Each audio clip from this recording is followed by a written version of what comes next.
तो यहाँ पर हमारे सामने टॉपिक है ढालुआ जमीन नापना, एकदम बारीकी से समझाएंगे, चिंता जरा सा भी नहीं करना है और एक एक चीज समझते जाइएगा। ढालुआ जमीन आप नापना नहीं जानते हैं तो आप कुछ भी नहीं जानते हैं अमीन के फील्ड में, सिंपल सी बात है, ठीक है। बहुत सारी त्रुटियां हो जाती है अगर आप इस चीज को नहीं जानते हैं, तब ये चीज मैंने आपको पहले ही बता दिया है। दोस्तों मान के चलिए यहाँ पर एक पॉइंट है ए और इधर है एक पॉइंट बी। आपको पॉइंट ए से पॉइंट बी तक पहुंचना है, लेकिन समस्या ये है कि जमीन जो है कुछ दूरी तक सीधा गया, ठीक है, थोड़ा सा दूसरा कलर का यूज करते हैं, सीधा गया, उसके बाद में क्या हुआ कि ऐसे करके ऐसे हो गया, फिर जमीन जो है ऐसे करके ऐसे है, फिर ऐसे है, फिर ऐसे है, ठीक है, कुछ इस प्रकार से है और उसके बाद में इधर जो है फिर समतल है, ठीक है। तो यहाँ पर देखिए ये एकदम समतल जमीन है, ठीक है, ये एकदम ठीक ठाक है इधर, लेकिन यहाँ क्या है, मिट्टी जमा है, थोड़ा सा उठा हुआ है, इधर यहाँ पर हल्का सा गड्ढा है, फिर इधर आगे जाकर के समतल है, ऐसा कंडीशन है। और आपको ए से लेकर के बी तक जाना है, नापी करते करते आप जरीब को चला रहे हैं ज़मीन पर, तो क्या आप ऐसे जरीब को चलाएंगे? देखिए कई अमीन जो है सिंपली एकदम जरीब को यहाँ से यहाँ दौड़ाएं, फिर यहाँ से यहाँ दौड़ाएं, यहाँ से यहाँ, यहाँ से यहाँ, यहाँ से यहाँ, जितना वैल्यू हुआ बोलेंगे भाई ए से बी तक इतना दूरी है, और ये मूर्खता का पहचान है, सिंपल सी फंडा है। चलिए मान के चलिए यहाँ पर इस चीज़ को समझिएगा, मान के चलिए आपने इसी तरह माप दिया, ये यहाँ से यहाँ, यहाँ एकदम पूरा जिस तरह से ज़मीन था उसी तरह से आप नापते गए। लेकिन दोस्तों अगर रियलिटी में देखा जाए तो ज़मीन का जो यहाँ पर ए से लेकर के बी तक का डिस्टेंस जो है ना, वो कुछ ये वाला है।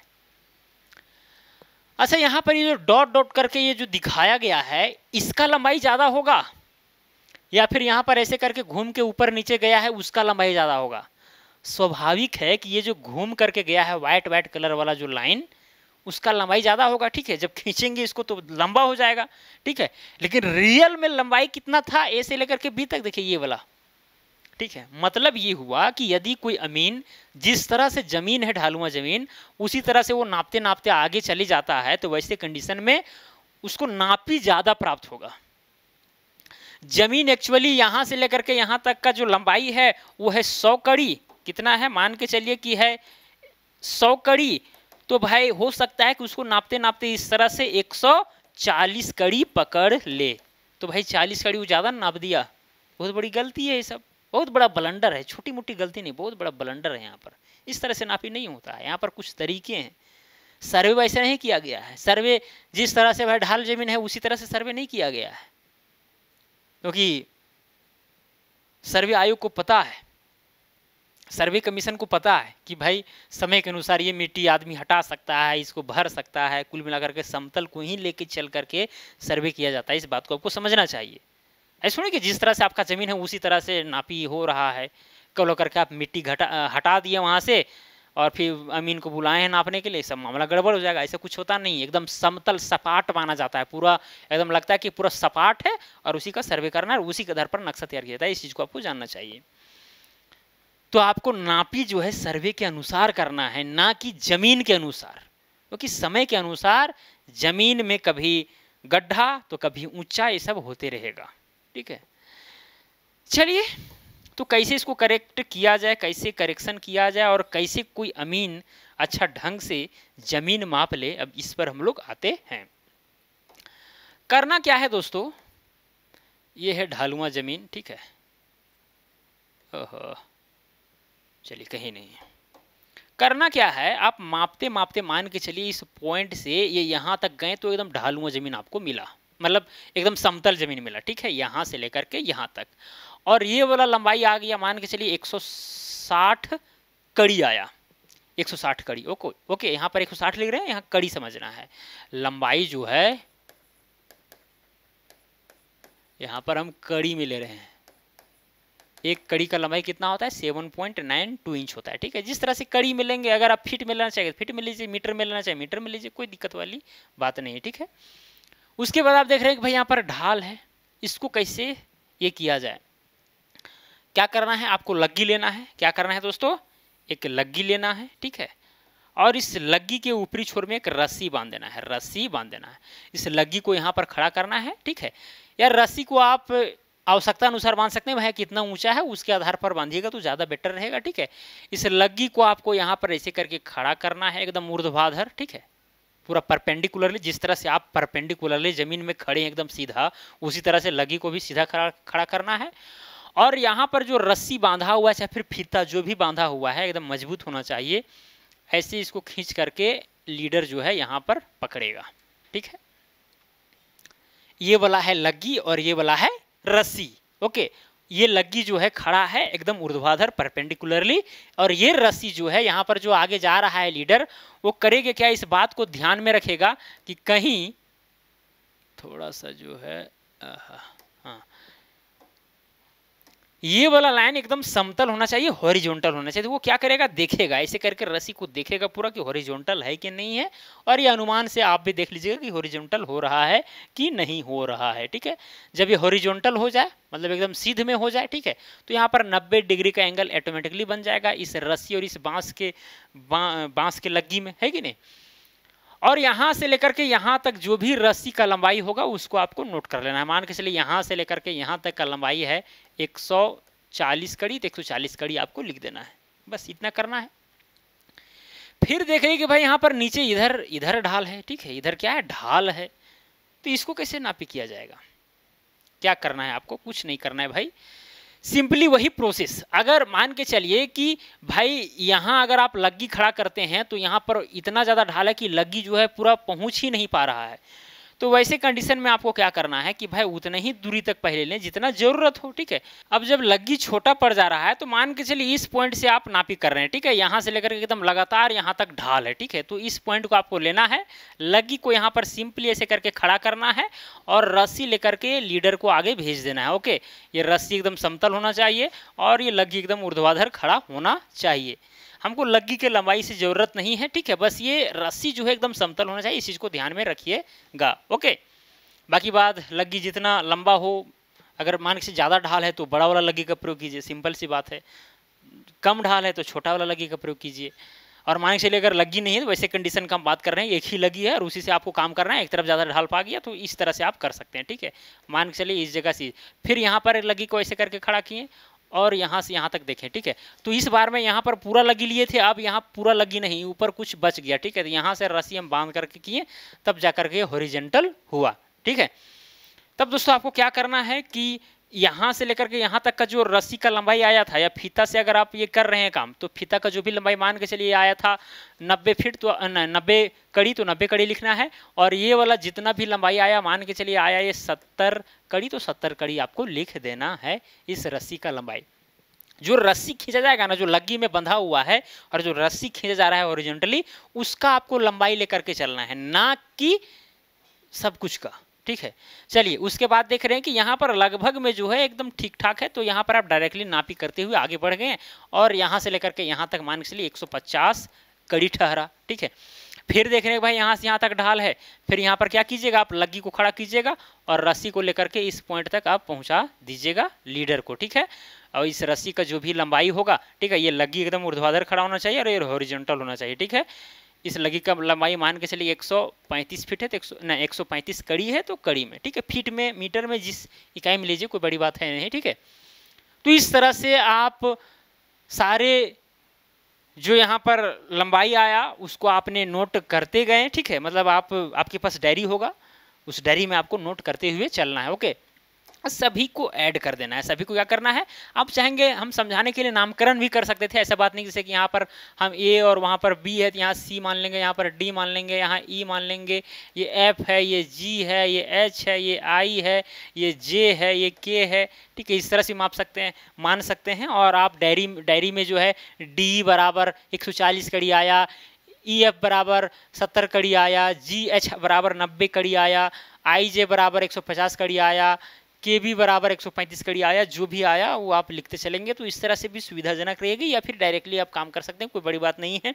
ऐसा नहीं कि नामकरण करेंगे तभी मामला सॉल्व होगा, ऐसा कुछ है नहीं। ठीक है, चलिए खैर है दोस्तों, अब यहाँ पर अगर ए बी का लंबाई हमें चाहिए, एक कन्फ्यूजन आपको यहाँ पर हो सकता है कि सर यहाँ पर से ई है, ई के बाद आप इधर में आए थे, ये वाला काम नहीं किए थे। भाई नामकरण कर दिए, नामकरण में कोई कंडीशन नहीं है कि आप यहाँ से यहाँ आए तो यही वाला ई के बाद एफ यही वाला होगा, ऐसा कुछ नहीं है। ठीक है, चलिए खैर, यहाँ पर दोस्तों अगर ए बी का डिस्टेंस पूरा चाहिए, ए बी का दूरी यहाँ ए से लेकर के बी तक का रियल दूरी, कौन वाला दूरी, देखिए कौन वाला दूरी, ठीक है, ये वाला रियल दूरी है। अगर ये वाला रियल दूरी आपको चाहिए तो क्या करना होगा पता है, यहाँ ए से लेकर के सी तक का दूरी यानी कि ए सी, प्लस में डी से लेकर के ई तक का दूरी यानी कि डी ई, प्लस में ई से लेकर के एफ तक का दूरी यानी कि ई एफ, प्लस में जी से एच तक का दूरी जी एच, प्लस हो जाएगा आई जे प्लस के बी। इन सारे लंबाइयों को यदि हम ऐड कर देंगे तो वही ए बी का एक्चुअल डिस्टेंस होगा, ठीक है। चलिए यहाँ पर ये ऐड करते हैं, ए सी है 160 तो 160, प्लस में डी ई है, ये वाला डी ई है 140 तो 140, प्लस में ई एफ है यहाँ पर 70, ठीक है, जी एच है यहाँ पर 90, आई जे है यहाँ पर 150 और के बी है यहाँ पर 135, ठीक है। सबको चलिए ऐड करते हैं, यहाँ पर सब जगह कहीं नहीं, चलिए 5 हो गया, 3 5 8, 8 9 17, 17 7 24, 4 होगा 28, 28 और 6 34 के 4, हाथ में बच गया 3, 3 और 1 4 और 1 5, 5 और 1 6 और 1 7, यानी 745 कड़ी आ गया। किसका लंबाई, ए बी का लंबाई, ठीक है। बस ये चीज़ आपको ध्यान में रखना है, इसी तरह से काम होगा। ओके, चलिए एक बार और जोड़ कर देख लेते हैं। यहाँ पर 5 हो गया, 3 5 8, 8 और 9 17, 17 7 24, 24 और 4 28, 28 और 6 34 का 4, हाथ में 3, 3 और 4 1 5 6 7, 745 कड़ी। मतलब ए बी का जो लंबाई है ना 745 कड़ी है। और यदि यही वाला ढालुआ जमीन को अमीन जो है एकदम जिस तरह से ढाल है उसी तरह से नापी करते करते जाए तो कहना नहीं है ये 745 कड़ी आया है ना, लगभग 900 कड़ी पहुंच जाएगा। तो मापी गलती हुआ कि नहीं हुआ, बिल्कुल हुआ, ठीक है। तो इस चीज़ को आपको समझना चाहिए, ढालुआ जमीन को इसी तरह से नापा जाता है। ओके, तो यहाँ पर लग्गी का प्रयोग करके आप तो काम कर ही रहे हैं, लेकिन अगर ढालुआ और भी इससे ज़्यादा कम हो, ठीक है, तो वैसे कंडीशन में आप खुद मतलब लीडर और फॉलोवर जो जरीब को आगे चला रहे हैं, पीछे जो जा रहा है, पीछे जो जाता है उसको फॉलोवर बोलते हैं, जो आगे जाता है जरीब लेकर के उसको हम लोग लीडर बोलते हैं।